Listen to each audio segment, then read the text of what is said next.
Hello YouTube, it's the Ignorant Expert here today to give you a review of the Bayite 6-inch ferro rod found on eBay for 18 bucks with an intro very similar to how I greet my wife in the morning. Except mine's bigger and not black, but whatever. Anyway, I'll be comparing it to the Friendly Swede Magnesium block fire starter, as there are plenty of reviews out there and you could base your opinion on that. This rod is made by Bayite, some company from China probably. But Bayite decided small skinny ferro rods just aren't cutting it and decided to pump their rod full of Viagra, steroids, and a thick black protective coat. It's a weak 6 inches long, or strong 6 inches for some of you, half an inch in girth, shipped with a protective coating that you have to rub off before use, and a drilled hole to run a Prince Albert or paracord through if you so choose. The rod has some weight to it and has a good grip in the hand. You can really throw some sparks with this, very different from the little ferro rods out there.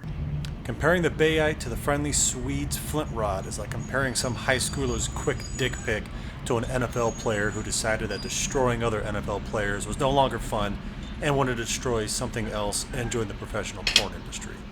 It's that massive. But alright, enough of the innuendos. After scraping off some of the black coating, you can now throw some sparks. I'm using the striker that came with the Friendly Swede Magnesium bar just because. It's a lot better than a lot of normal strikers out there. Plus I found out after filming that if you use the curved part to strike the ferro rod, it throws out a whole lot more sparks, evens out the wear, and is much easier to use.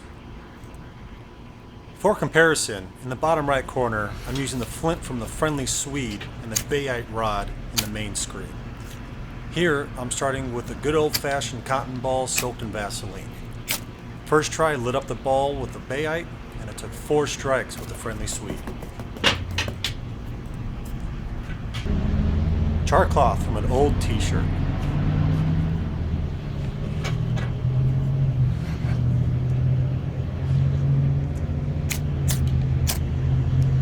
First time go with the Bayite, and again, 4 times for the Friendly Swede.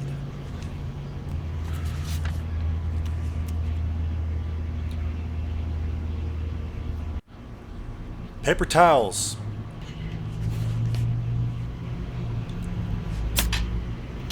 Process it a little bit, and it took 9 times for the Bayite and 3 times for a Friendly Swede.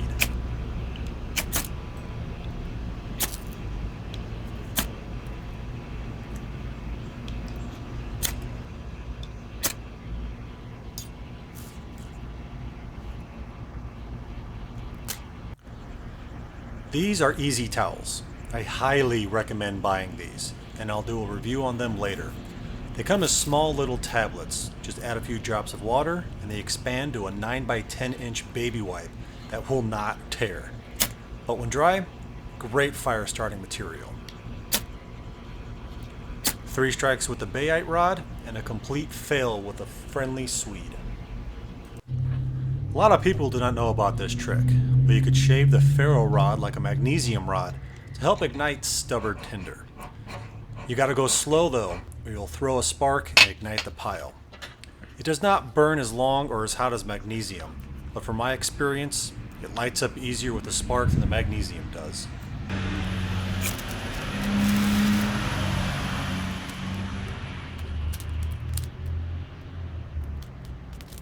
Here, I shaved off some magnesium from the Bayite rod and some from the magnesium block. Each one was about 30 shaves, and you could see the difference in the piles. The ferro rod is very fine, while the magnesium is composed of larger chunks and shavings. So magnesium and ferro rod.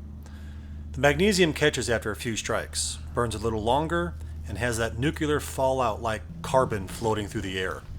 The ferro shavings light up on the first go, but quickly go out.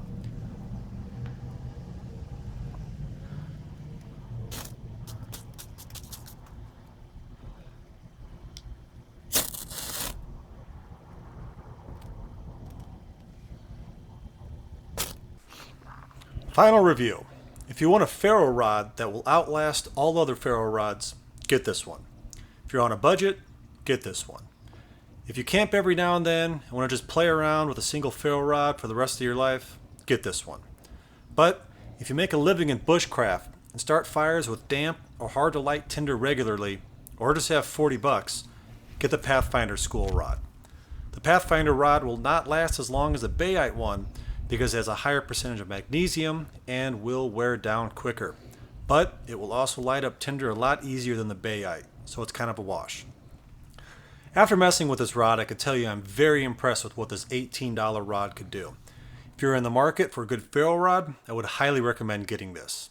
There is one downside though. It does not come with a striker. You need to furnish that part on your own. But back of a knife is always the best way to go. This is a complete go in my book.